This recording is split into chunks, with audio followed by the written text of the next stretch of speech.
Ei, som.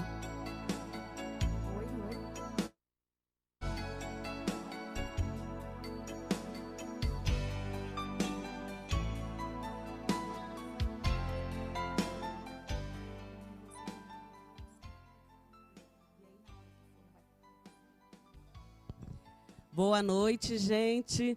Que alegria estarmos aqui novamente, né, para falar sobre educação. É um prazer, né, poder estar junto com vocês. Nós já temos mais de 50, 60 pessoas aí pelo Facebook. Eu sei muita gente também, né, pela TV Sudoeste. Muito obrigada, né, por esse voto de confiança de nos assistir, ainda mais com um assunto tão pertinente, né? A gente continua falando sobre educação e como a gente enfrentar esse desafio tão grande, gente, tendo, né, essa reconstrução de nós mesmos como seres humanos e de nós enquanto pertencentes, né, tendo filhos, sendo professores, sendo pais, sendo tios, né, a gente tem que dar conta, né, e vamos dar. E hoje, para conversar conosco, é uma alegria muito grande, é um prazer, assim, muita felicidade mesmo, a gente poder fazer este bate-papo com o Roger Hansen, ele que é doutor em educação pela Universidade Federal de Santa Catarina, pesquisador da infância há mais de 12 anos, iniciou sua carreira como professor universitário e, posteriormente, dedicou-se ao desenvolvimento da pedagogia Florença. Atualmente é diretor do Colégio Florença, em Florianópolis, Santa Catarina, ele fala conosco de lá, e também da escola especializada, né, em educação infantil, dedicada à formação de crianças de 0 a 6 anos. E o Roger, ele já esteve aqui conosco em muitas oportunidades, né? Ele participou da Semana do Bebê, se eu não me engano, foi do ano passado, né?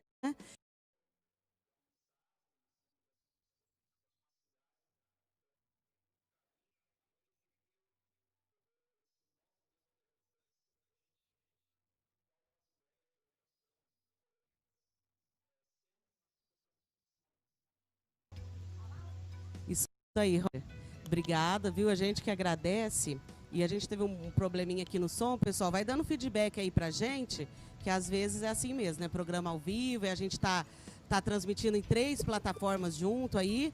Acontece isso aí, a gente vai conversando. Vão falando aí, né, o pessoal que tá nos assistindo, se der alguma oscilação aí, vamos falando. Roger, vamos ao nosso tema, né?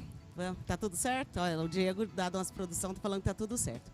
Então, vamos ao nosso tema. Roger, a gente está vivendo tempos desafiadores, né? Conforme a gente colocou no enunciado da nossa live. Esses desafios que estamos atravessando, né?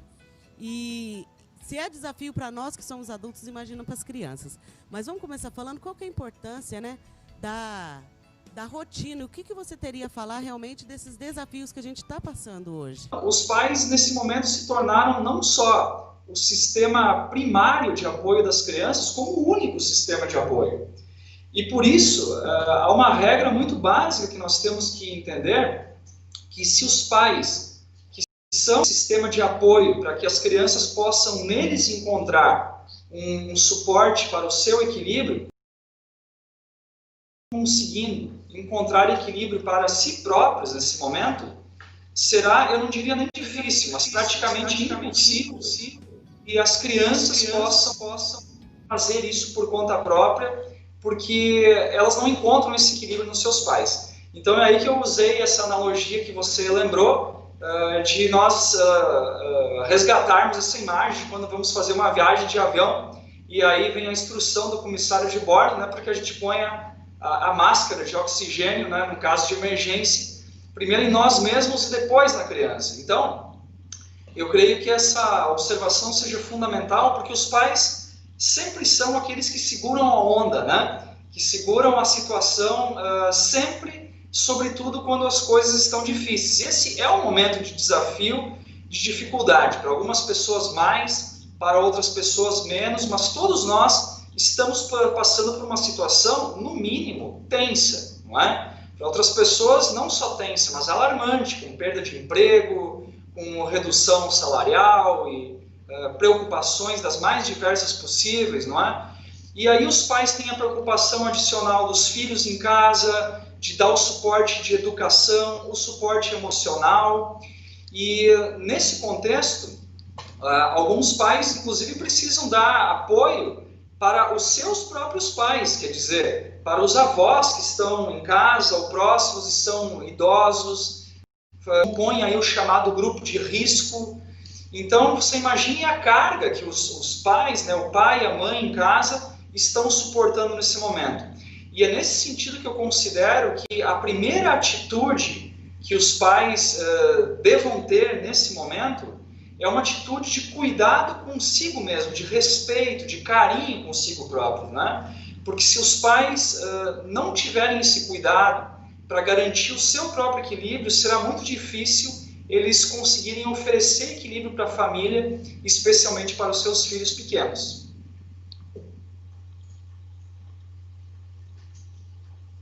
Na educação infantil, nós temos recebido um feedback dos pais maravilhoso. As crianças fazendo as atividades propostas, os pais disponibilizando do seu tempo para ajudar, para contar história, fazendo receitas, brincando, e a gente oferece também e pede aos pais para deixar um pouquinho no ócio, né? Isso é muito importante, porque senão a criança acaba cansando. Nós estamos tendo um retorno legal, graças à prática que a gente tem, aos ensinamentos que a gente já possui aí, inclusive do Dr. Roger. É isso aí, pessoal. Um pouquinho de paciência que a gente está construindo nossa live também, né? Estamos aprendendo a fazer, né, conteúdo à distância. Maria, realmente a gente está tendo um ensinamento mesmo, né? Está tendo esse retorno das crianças com os pais se adequando aí, mas aos poucos as coisas vão se encaixando melhor, né? Roger, vamos voltar para você, espero que agora com som. Voltamos às perguntas. Como que as crianças de 0 a 6, né, vão ser impactadas neste momento com a falta dos espaços, tanto da escola, né, que ela tinha a rotina de ir para a escola, quanto também a perda de espaços de lazer, né, que é muito importante. Lembrar que também que não estão indo a parques, às praças, a locais públicos. Eu dizia, Suzana, que é uma ótima pergunta sua, porque ela toca em um dos assuntos que mais tem me preocupado ultimamente. Veja, antes eu falava então da questão dos pais estruturarem uma rotina para si e uma rotina para as crianças, para que eles possam garantir uma estabilidade psicológica nesse momento. Então eu penso que esse é um caminho muito importante e que deve ser considerado com mais prioridade do que uma preocupação exagerada com conteúdos, ou seja, com atividades. As atividades eu sei que estão acontecendo, a Secretaria de Educação aí de São Sebastião acabou de comentar, eu vejo aqui na minha cidade de Florianópolis, e em muitos lugares os educadores se esforçando, e é importante que os pais considerem essas atividades que vêm da escola como um repertório a compor essa rotina, mas que tomem um cuidado para não ter preocupações exageradas, que a criança cumpra 100% dessas atividades, que ela tenha um desempenho idêntico ao da escola, porque isso não é desejável nesse momento, muitas vezes não é possível e eu diria que também não é necessário.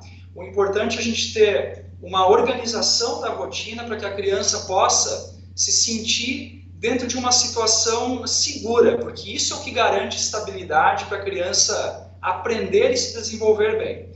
Bom, dito isso, Suzana, essa questão que você menciona sobre o que são as perdas, né, ou as preocupações em relação às crianças nesse momento, eu diria o seguinte: nós começamos a partir de agora, eu diria, desse momento, né, estamos aí caminhando para o final do mês de junho, início do mês de julho, de um momento em que as escolas pararam e nós começamos o isolamento social, as estratégias de quarentena no mês de março. Então nós já vamos completando 3 para 4 meses aí dessas estratégias de isolamento social e de quarentena.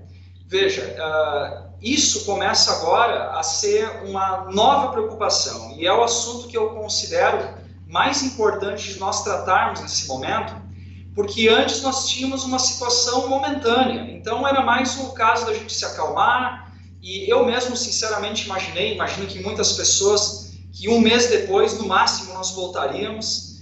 Imaginei que talvez pensar que ainda em junho estivéssemos com as escolas paradas, com as cidades aí fazendo paralisação dos comércios e de muitas outras coisas, seria pensar com exagero. Mas estamos em junho e com uma situação ainda bastante incerta. Por que isso me preocupa? Porque nós começamos a entrar numa faixa de tempo de isolamento social e de quarentena que começa a ser ameaçadora para o equilíbrio, para a saúde psicológica das pessoas em geral, especialmente das crianças pequenas. Então, eu até pretendo fazer mais um trabalho que eu não tinha planejado, mas justamente por conta dessa minha preocupação, aproveito para adiantar, depois a gente pode detalhar mais, se for o caso, mas aí pelo dia, se não me engano, vai ser no dia 9 de julho, vou fazer uma live como essa, e eu já convido a vocês aí de São Sebastião e todos os nossos parceiros, amigos e colegas do Brasil afora, para a gente falar um pouco de algumas estratégias para que os pais possam colaborar para prevenir esses desequilíbrios psicológicos que podem começar a acontecer. Veja, eu já li nas últimas semanas em torno de 5 artigos de jornais e revistas importantes, alguns com cunho científico e outros com cunho mais jornalístico, falando de uma nova pandemia, ou de uma pandemia silenciosa, como uma revista americana denominou esse problema, que é uma pandemia que viria depois do coronavírus, que é uma onda de problemas psicológicos que podem aí vir a afetar as nossas crianças. Então, isso eu penso que é um tema que tem que nos preocupar, não no sentido de nos deixar tensos, mas nós temos que começar a pensar em estratégias para lidar e para prevenir esses problemas nesse momento. E isso eu vejo que é o principal ponto que os governos, as autoridades, os educadores e especialmente as famílias devem colocar como foco prioritário a partir desse momento em que as estratégias de quarentena e isolamento social começam a tomar uma proporção de tempo mais importante, eu diria.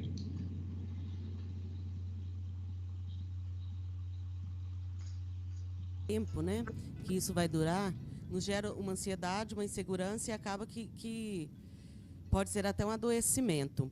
Roger, eu gostaria de falar que você abordasse muitas crianças, a gente sabe que as crianças, principalmente as menores, elas não conseguem expressar corretamente o sentimento delas, né? Então, de repente, elas estão mais irritadas, estão mais isoladas, mais choronas, mas ali atrás tem alguns sentimentos, né, que elas estão vivenciando que não são externados.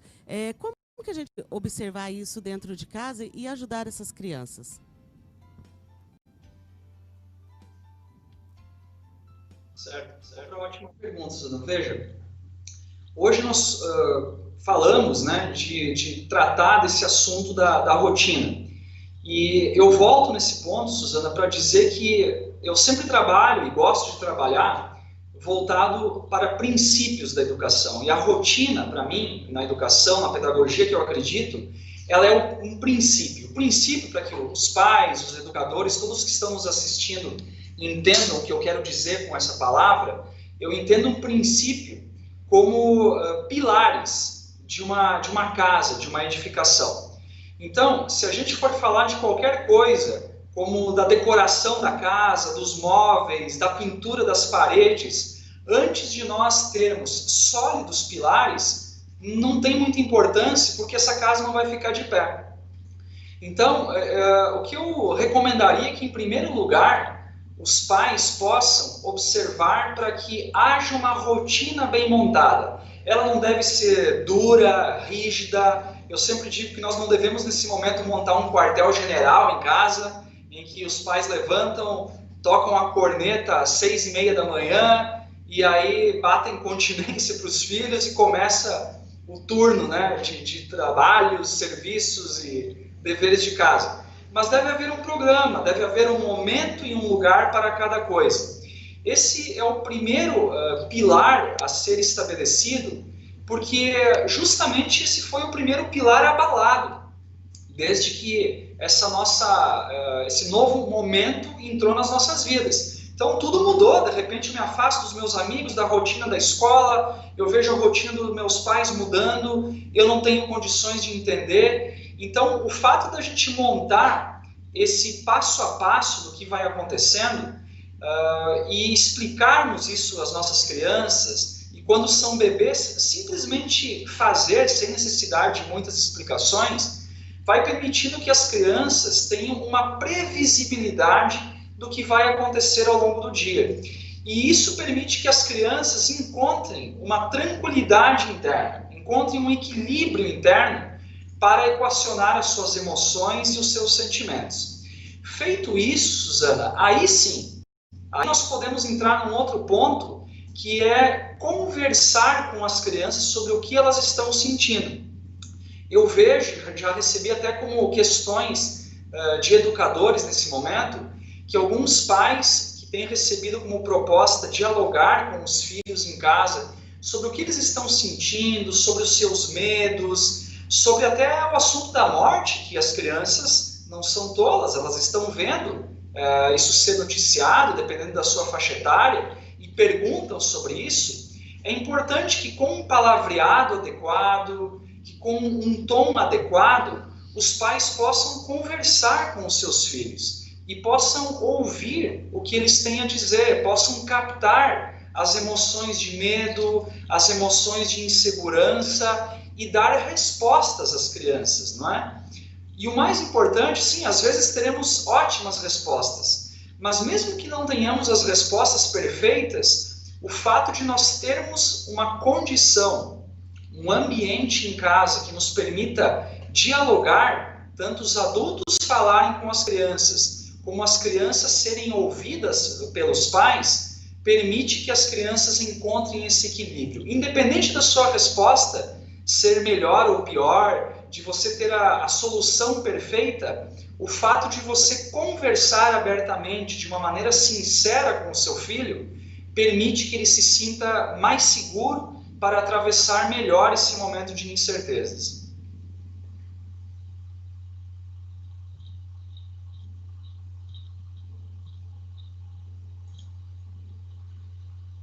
Algumas... Tá sem som, Diego? Tá voltando, tá certo? Durante o mês de maio, nós tivemos grandes considerações aqui sobre saúde mental. E o último programa da série, nós abordamos essa saúde mental das crianças. E uma coisa muito falada foi realmente a necessidade que a criança tem de saber o que está acontecendo. Lógico e evidente, dentro da capacidade dela, né, os menores, uma explicação um pouco mais amena, e os maiores da explicação. Porém, a criança que fica ali naquele silêncio velado, que os adultos está acontecendo alguma coisa dentro da casa. E agora, a gente sabe que está acontecendo, né, uma epidemia, uma coisa muito séria em nível mundial, a criança precisa estar sabendo, ela precisa estar sabendo que tem algo. E uma observação muito boa, tanto dos psicólogos quanto do psiquiatra infantil, é justamente também falar para a criança como você se sente, né? Olha, mamãe hoje também está preocupada, mamãe está triste, mas juntos a gente vai achar uma solução. Então, essas observações foram muito interessantes. Gostaria de ler uns comentários aqui, Roger e Maria Hermínia, das pessoas que estão nos acompanhando. A Ana Eto, nossa querida Ana Eto, falou: as crianças sentem muita falta da interação com os pares. O que mais pedem é para voltar à escola, né? A Sandra Gil, é importante pensar na saúde mental também dos professores. Professores, esses guerreiros, né? Também estão aí envoltos, né? Também a insegurança, né? A ansiedade de passar o conhecimento. Estão morrendo de saudade das crianças. É bom que agora vocês veem, esses pequenos fazem falta, né, na vida da gente. Realmente, os professores com muita saudade também da rotina escolar, né? Professores que a vida inteira em sala de aula, né, Maria? Você 30 anos em sala de aula, né? Como sente falta dessa interação com as crianças? Muitos comentários. Obrigada, viu, gente? Karina, Marília, o Cícero também, nosso professor de educação musical, deixou uma pergunta aqui muito interessante. Eu vou ler a pergunta do Cícero aqui. Cícero, um abraço. Eu assisti a sua live maravilhosa. O Cícero pergunta: qual o papel da escola nessa mediação entre pais e filhos. Que pergunta importante, hein, Cícero? Ô, Roger, qual o papel da escola nessa mediação entre pais e filhos? E aí eu já te pergunto também, qual a estratégia que você está usando aí no seu colégio para dar esse apoio psicológico aos professores? Sim, bom, em primeiro lugar, um grande abraço ao Cícero, que eu conheço pessoalmente, um professor muito talentoso, um estudioso. Um grande abraço para você, Cícero, e obrigado aí por estar nos acompanhando e pela sua pergunta também. Bom, o papel que eu vejo é de orientar. Orientar o papel da escola, em termos da mediação, né, com os pais, é de orientar, porque os pais precisam sempre, mas mais do que nunca, nesse momento, de orientação. Nós temos um contexto social no Brasil, né, e em muitos lugares do mundo, não é só no Brasil, porque às vezes a gente desprestigia o nosso país, e eu penso que às vezes somos um pouco injustos, né, com certas questões, mas tanto no Brasil como em muitos lugares do mundo, nós temos uma ausência, um lapso muito grande de conhecimento e de orientação com relação a como apoiar as necessidades das crianças pequenas. Isso afeta tanto educadores como pais, mas principalmente os pais. Então, mesmo quando as escolas em geral, não é, estão operando, estão funcionando normalmente, os pais têm muito essa necessidade de receber a nossa orientação como estudiosos, como da educação, da pedagogia, como educadores. Nesse momento, eu diria que essa necessidade ela se multiplicou por 100, por 1000. Então, eu penso que há uma necessidade imensa de que os educadores se proponham a orientar os pais, não é? E essa orientação, é claro que a gente tem feito, e aí já aproveito para responder a sua pergunta, Suzana, temos encaminhado atividades para auxiliar os pais a estruturar essa rotina, que é o tema da nossa conversa aqui hoje, né? Então, não basta a gente dizer, bom, montem uma rotina. É preciso orientar, porque muitas vezes os pais querem fazê-lo, mas não têm uma noção tão clara. E para nós, educadores, isso é uma coisa de dia a dia, é tão simples, como é para qualquer profissional fazer algo básico no seu trabalho. Para nós, educadores, é muito básico e muito simples montar uma rotina com uma criança de qualquer faixa etária. Mas um pai, uma mãe que trabalha o dia todo fora, nem sempre vai conseguir fazer isso com facilidade. Então é muito importante que os educadores possam oferecer essa orientação, oferecer modelos de rotina, oferecer formas para que os pais possam se espelhar nessas formas e ir encontrando uma maneira adequada de adaptar esses modelos oferecidos pela escola à sua realidade particular.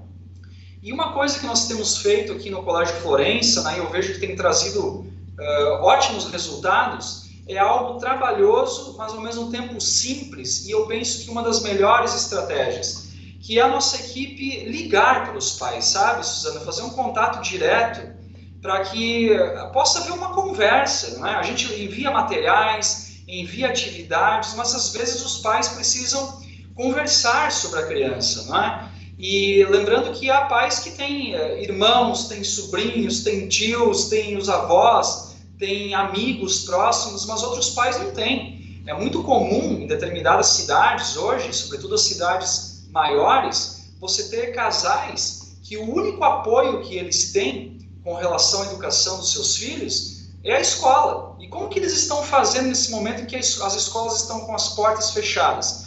Então, no momento que eles recebem um telefonema das escolas, né, do professor, do coordenador pedagógico, para conversar um pouco sobre a realidade que eles estão vivendo, é de um imenso apoio para os pais.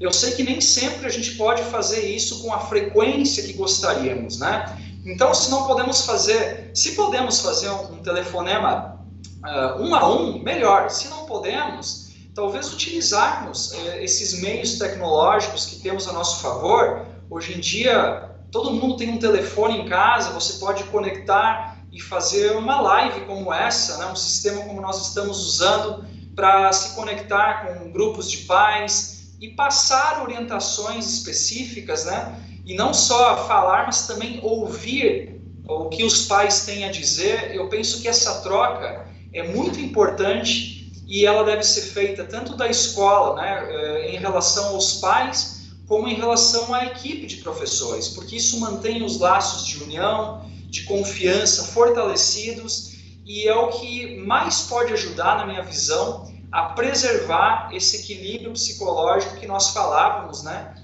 com relação a todos esses âmbitos, né, família, equipe de professores, com as crianças e toda a comunidade, né, que envolve os arredores, aí, o ambiente das crianças pequenas. É isso aí. Gostaria de mandar 2 grandes abraços super especiais. O primeiro para Valéria Pessoa, que é assistente do Roger. Valéria, que saudade de você.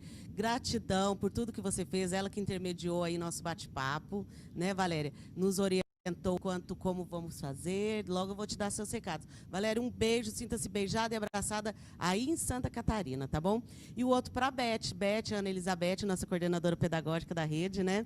Ela que foi a precursora aí de achar o Roger e nos apresentar o Roger. Beth, um grande abraço, gratidão por todos esses anos, né, que você dedica à educação aqui em nossa cidade. E lembrando que a Beth, né, passou um recadinho aqui para a gente, que a educação do município tem feito isso mesmo. Cada escola tem pego ali, né, todos os papais de alunos e mamães, tem ligado, tem perguntado. Eu sou mãe de aluno da rede. Fiquei muito feliz essa experiência que o Roger falou, realmente. Eu estava assim, tranquila, de repente ligou, recebi uma ligação, oi, é da escola do Vitor. Como você está, Suzana?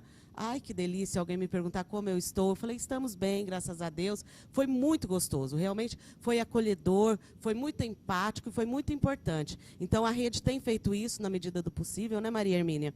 E eu, na zona rural também, né, atendendo, e eu acompanho também, tenho bastante amigos que têm crianças, né, na rede particular também, a rede tem tido esse cuidado também, e é muito bom ser reforçado pelo Roger, que realmente é um cuidado, um zelo muito gostoso, né, para quem recebe essa ligação. E muito importante que o Roger falou, tem pais que só tem eles mesmos, né, para cuidar da educação ali do filho, e nesse momento muito mais. Então junta a insegurança do pai, junta tudo, esse telefonema, e de repente você conseguir, né, desabafar um pouquinho ali, esse cuidado é muito importante. A Valéria, né, passou um comentário do YouTube da Pedagogia Florense, que é da Carmen Lúcia, que falou: a rotina deve ser flexível, até mesmo porque a rotina dos pais também mudou muito. O Carmen, com certeza, e aqui eu entro com uma pergunta para você, Roger. Tem muitos pais que estão em home office, né? Aí está lá trabalhando, acaba que a cozinha virou o escritório ou a sala, e apesar de estar em casa, tem que cuidar do filho. E aí um desafio. Acaba que o eletrônico vira babá, vira companhia da criança. E como que a gente faz, né, para que a gente ocupar essa criança? É uma preocupação minha muito, muito grande. As crianças estão com muito tempo de tela, a gente tem percebido, e tem percebido também que os pais, na hora que os pais querem relaxar, é a tela, né, que é ali aquele momento de relaxamento dos pais. Qual que é a importância, Roger, da gente dar uma freada aí nesse tempo de tela dessas crianças, né? Celular, tablet, smartphones e todos os eletrônicos aí envolvidos nessa tecnologia que é do momento, mas que a gente precisa ter muito cuidado, né? Sem dúvida nenhuma, Suzana. Então, veja, eu volto nesse princípio da rotina, porque no momento em que você estrutura uma rotina, é claro que ela precisa ser flexível. O problema não é a flexibilidade da rotina, ela deve sim ser flexível. Mas o maior problema é quando nós não temos uma rotina com as crianças. Então, o que tem acontecido muito com as famílias hoje em dia? A gente antes tinha uma rotina de acordar, de vestir nossa roupa de trabalho, tomar nosso café da manhã, levar os filhos para a escola, ir para o nosso escritório, para a nossa empresa, para a instituição onde trabalhamos. No final do dia, voltar para casa, buscar os filhos na escola, ter o recolhimento. E agora, como você mesma mencionou, tudo isso ficou dentro de casa. Então, muitas famílias, sem se darem conta, começaram a iniciar sua manhã de pijamas, trabalhando, né, no local de fazer as refeições, com a roupa de descansar, encostando os horários de café da manhã e do almoço, e brincando com as crianças na hora de trabalhar, trabalhando na hora de descansar. Então, essa mistura, ela é o contrário da rotina, ela é um caos, né? E a rotina significa ordenar o nosso dia. E o que eu considero muito importante, por isso estou mencionando de novo a rotina nesse momento, é que quando você não organiza essa rotina, o que acontece? Fica a impressão de que nós precisamos estar o tempo todo próximos fisicamente das crianças, dando atenção 100% do tempo para as crianças. E isso não só não é verdadeiro, como não é nem saudável. É claro que dependendo da faixa etária, quando uma criança é ainda bebê ou tem poucos anos de vida, menos de 3, por exemplo, para a gente ser mais preciso, você precisa estar sempre observando que essa criança esteja razoavelmente próxima de um adulto, por uma questão de segurança básica. Acontece que nós devemos definir um horário, Suzana, em que o pai ou a mãe ou um adulto, às vezes os pais têm uma babá, que você possa dar uma atenção plena para o seu filho. O que significa? Ao invés de você pensar que você deve estar todas as horas do dia com a sua criança, que você possa se propor, e por isso eu falava da rotina, a ter um determinado horário que você não olha para o celular, não vê televisão, que você não trabalha, não se alimenta, que você se dedica exclusivamente a estar pleno com o seu filho. Esse tipo de presença plena, ele abastece a criança, né? Eu estou com um copo aqui, então veja, como você encher esse copo de um conteúdo afetivo, que uma vez que ele está preenchido, a criança se sente saciada. Da mesma forma que você bebe água até saciar a sua sede. E depois essa criança, ela brinca próxima do adulto, mas ela consegue se satisfazer brincando consigo própria, com os seus brinquedos, ela se sente segura, e isso vai permitir uma tranquilidade maior da própria criança, dos pais e, consequentemente, um ambiente mais tranquilo na família. Então, essa é a principal recomendação, um viés muito prático, muito fácil de aplicar, que eu recomendaria nesse momento, que a gente tenha um momento de dedicação plena. E eu tenho certeza que se a gente começar a observar o nosso dia a dia, nós vamos perceber que nós não havíamos nos dado conta que nós temos muito poucos momentos de atenção plena com os nossos filhos. Então nós acabamos compartilhando o tempo com a conversa com o esposo, com a esposa, com a televisão, com o celular, e nunca estamos inteiros com as crianças. Isso leva ao contrário daquilo que eu falei. As crianças sempre ficam com um déficit afetivo. Isso resulta em quê? Que essa criança, aquele tipo de criança que a gente costuma dizer, na expressão popular, que ela se torna uma criança que vive na barra da saia do adulto, percebe? E isso não é amor, isso é carência, não é? É uma brecha afetiva que, por mais que você doe companhia, tempo e afeto, a sensação que dá é que ela nunca é preenchida, porque há um buraco sem fundo aí. Então, quando nós nos propomos a dar atenção plena aos nossos filhos, nós vamos começar a perceber uma mudança significativa na nossa harmonia familiar. É isso aí. Voltou para mim, Diego? Muito bem. Eu fico assistindo aqui, estou assistindo no Face. Mandar um abraço, eu estou lendo os comentários aqui. Pessoal, Marinilda, Josimara, Marília, todo mundo aqui sempre acompanhando o pessoal, né, da educação. Um grande abraço para vocês. Roger, agora vamos falar um pouquinho como você acha que a gente vai... Quais são os desafios, né? Você já deve ter estudado bastante, ter refletido sobre isso. Quais os desafios que a gente vai enfrentar com a educação, em termos de educação, quando a pandemia terminar e a gente começar a retomar nossa rotina? Olha, é difícil prever exatamente, né, essa nova realidade em que todos estão falando nesse momento, não é, Suzana? É difícil a gente falar quando ela vai se estabelecer, e também é difícil dizer exatamente, com tanta precisão, como vai ser essa nova realidade. Mas o que eu considero importante da gente considerar é que há alguns princípios do desenvolvimento infantil que eles não mudaram. O que vai mudar é a nossa realidade.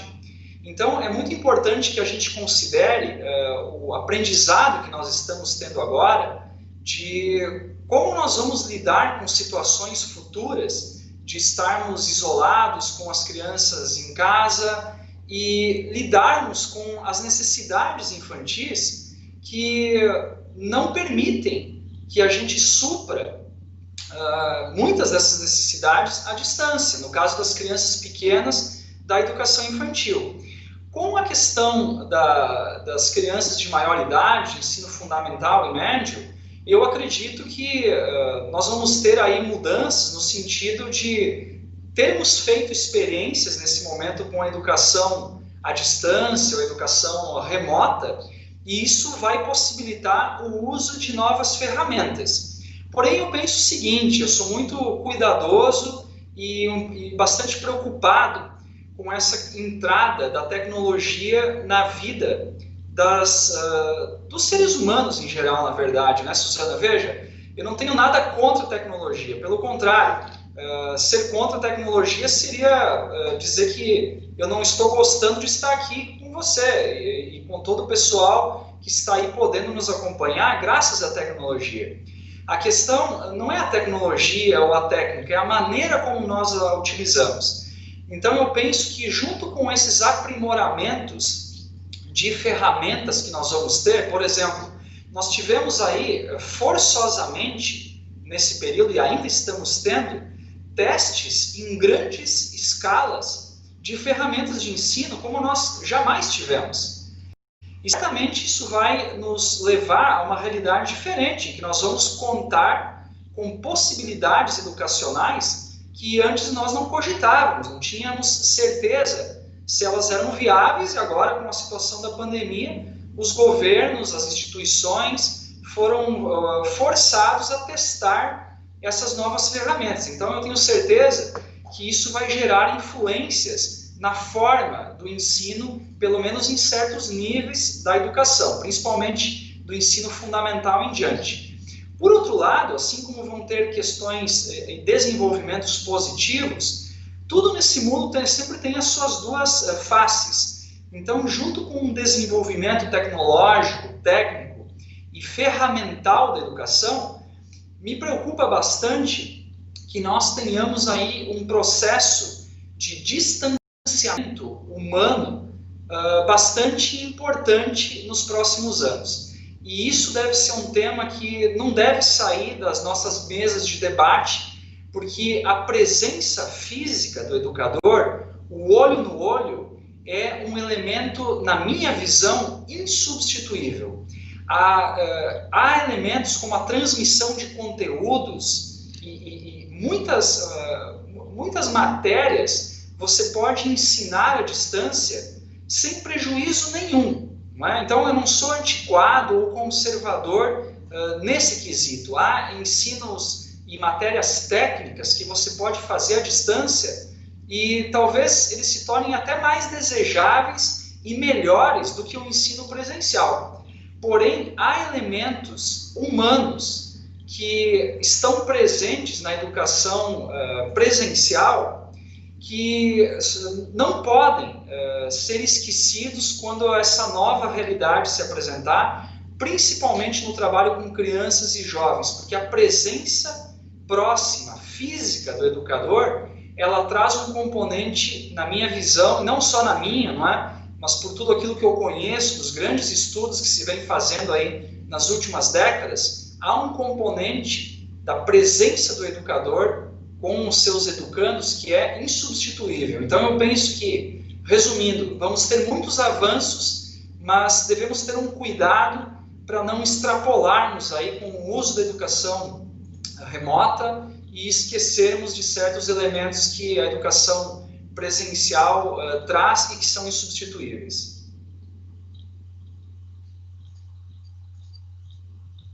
né? Nós nunca tivemos tanto acesso à informação como nós temos agora em tempos de tecnologia avançada. O tanto que os programas de computador desenvolveram, o tanto que o pessoal correu atrás para fazer a questão das reuniões remotas, tantos softwares agora que estão assim sendo aprimorados, com certeza. Mandar um abraço para Maria Angélica Silva, lá da Rede Municipal de São Tomás de Aquino, cidade linda, maravilhosa. Né? Ela é secretária de Educação.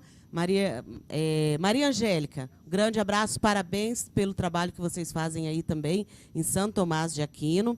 Estamos caminhando para os momentos finais, né, Alexandre? Temos que terminar, avançamos meia hora por conta dos problemas técnicos, mas vou dar uns recadinhos lá da Valéria Pessoa, né, Valéria?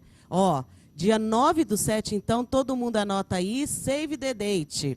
Educação infantil, a live com Roger Hansen. Educação infantil, fundamental para a formação e o pleno desenvolvimento do ser humano. Vai ser às 19 horas, lá no canal da Pedagogia Florença, tá, gente?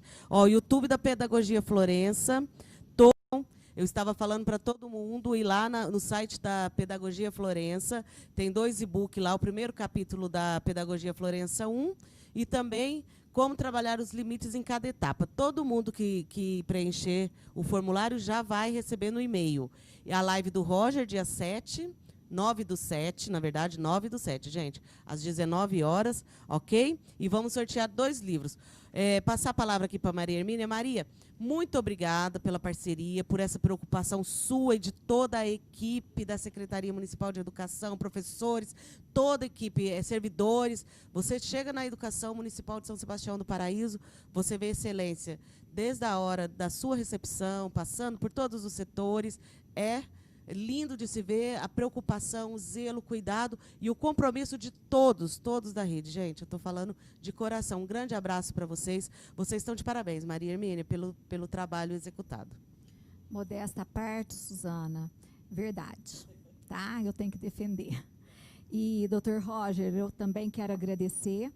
E quando o senhor fala da gente orientar os pais, eu quero falar que nós, professores, nós da equipe pedagógica, nós também tem um dia que nós estamos pedindo colo, porque nós estamos bem abarrotados, aprendendo, mas eu falo uma coisa na rede, só não erra quem não faz. Então, a gente está tentando fazer o melhor para os nossos meninos.